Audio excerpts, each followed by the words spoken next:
Assalamualaikum warahmatullahi wabarakatuh. Perkenalkan, nama saya Aura Jelita Aisyah dengan NIM C1C022042 ingin presentasikan tentang SPT dan SSP.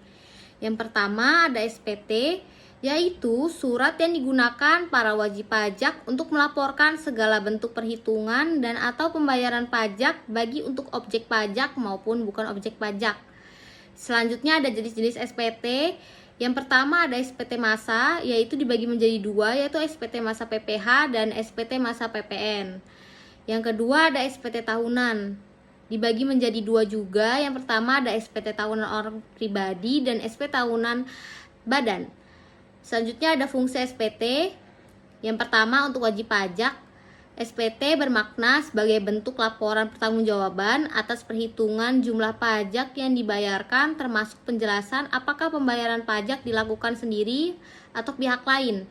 Untuk pemotong pajak seperti perusahaan, SPT menjadi bukti pertanggungjawaban bahwa pajak karyawan dari PPh pasal 21 telah dibayarkan kepada negara. Selanjutnya ada bagi fiskus, SPT berfungsi sebagai alat penguji kepatuhan wajib pajak atas kewajiban yang telah dilaksanakan dan memastikannya telah sesuai dengan peraturan perpajakan yang berlaku. Selanjutnya ada bentuk dan isi SPT. Yang pertama ada formulir kertas, yang kedua ada dokumen elektronik. Selanjutnya adalah pembetulan SPT.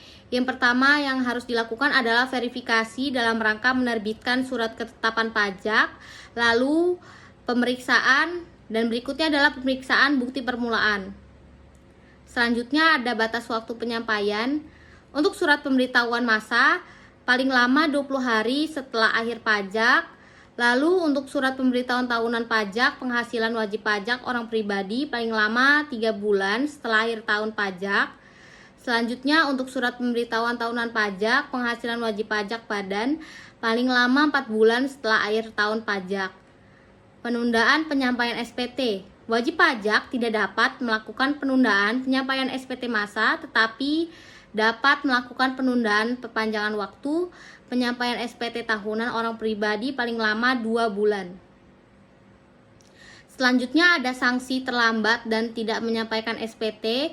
Yang pertama, denda telat lapor SPT bagi wajib pajak orang pribadi, yaitu sebesar Rp100.000 per SPT masa pajak.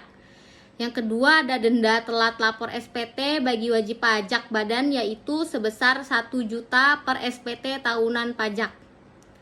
Yang ketiga ada sanksi administrasi untuk SPT pajak pertambahan nilai bagi sebesar 500.000 per SPT masa pajak dan 100.000 per SPT masa pajak untuk SPT dengan masa lainnya.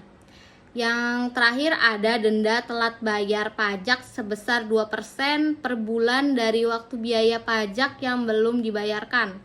Denda telat bayar pajak memiliki waktu yang dihitung dari sejak tanggal jatuh tempo hingga tanggal pembayaran pajak tersebut. Jika Anda terlambat membayar dari batas waktunya, maka hitungan bayar denda dihitung 1 bulan penuh. Pengertian dan fungsi SSP. Pengertian SSP yaitu bukti pembayaran atau penyetoran pajak yang telah dilakukan dengan menggunakan formulir atau telah dilakukan dengan cara lain ke kas negara melalui tempat pembayaran yang ditunjuk oleh Menteri Keuangan. Fungsinya adalah sebagai bukti pembayaran pajak apabila telah disahkan oleh pejabat kantor penerima pembayaran yang berwenang atau apabila telah mendapatkan validasi. Kesimpulannya yaitu surat setoran pajak sangat penting keberadaannya karena berfungsi sebagai bukti pembayaran pajak. SSP dianggap sah apabila sudah disahkan oleh pejabat kantor penerima pembayaran atau jika sudah divalidasi pembayarannya oleh pihak berwenang.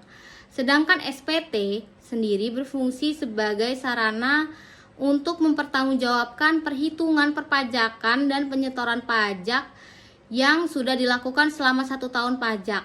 Kewajiban lapor SPT oleh wajib pajak diperlukan karena ada kemungkinan seorang pekerja memiliki lebih dari satu sumber pendapatan.